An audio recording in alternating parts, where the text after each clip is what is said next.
Hello, I'm Steve Benoy, Director of Ordinands in the Diocese, and I lead the team of people who help others explore if God is calling them to some kind of lay or ordained ministry in the Church, help them through the selection process, and then on into their initial training.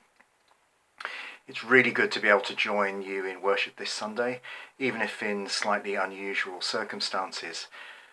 I'm grateful for the chance to share a few thoughts in these final weeks before we prepare for Yvonne to be ordained and to join you here in ministry. You'll appreciate that there's quite a few practicalities around her ordination which we can't be sure about, like exactly when it's going to be happening, for example. But whatever happens, at the end of June, her initial training ends and she'll be joining in with the ministry of the Church here. And I want to thank you for all you'll be giving to her in the coming years, and that I'm confident you'll be receiving from her as well. There's something really important to remember when people arrive as curates in new places. And it's important both for the new curate as it is for the church that they're joining. And it's this, that ministry isn't about the people with the titles and the roles. Rather, ministry is about what Jesus is doing all the time, and how he invites every one of us to play our part. Something I believe, and I know Yvonne believes just as much, is that every single person in the church has a part to play in reaching every single person outside of the church with the message of God's love. And every single person in the church has a part to play in helping others to grow in their relationship with Jesus. That's ministry. Now, Yvonne is coming to you as an ordained pioneer minister. That means two things.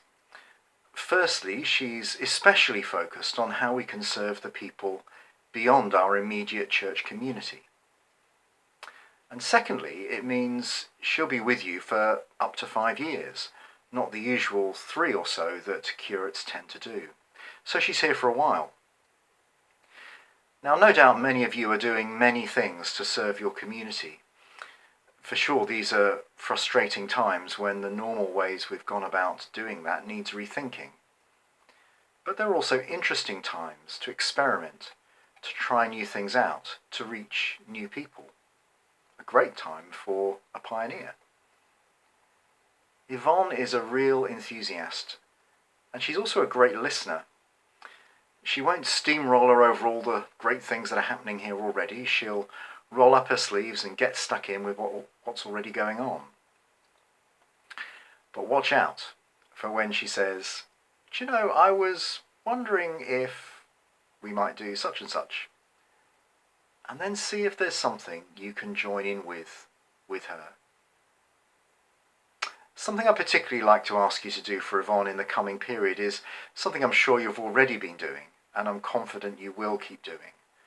And that's to pray for Yvonne and her husband Simon as they prepare for this next step of faith and travel the coming years with you. Yvonne is no stranger to Christian ministry. She was a lay pastoral minister in her church in Rushton, and then trained and served as a church army evangelist in Burton Latimer, and now she's coming to you as an ordained pioneer minister.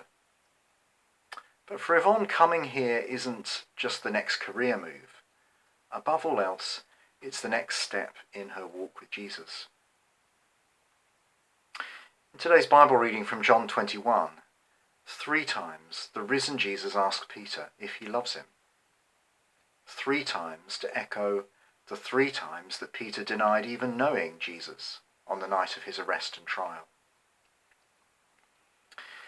Peter can't do anything to prove to Jesus how sorry he is or how much he loves him, and Jesus isn't asking this of him. He simply wants him to accept that Jesus desires a renewed relationship with him, and in the light of that, to let Jesus lead him through his life. Like Peter, are we willing to see our future in a different way? Because that's what following a resurrected Saviour can mean. Our past doesn't define us. There's a future to step into. And when we've stepped into it, Jesus may yet have more steps along the way. This is what Peter found, and it's what Yvonne has found. She could have stayed where she was. She could have stayed in the church army. She could have served in other places. But she heard the call of Jesus towards ordained ministry, and she's responded to the call of Jesus to come here. Now, I find that really exciting, because it means Jesus wants her here with you, because he is already here with you.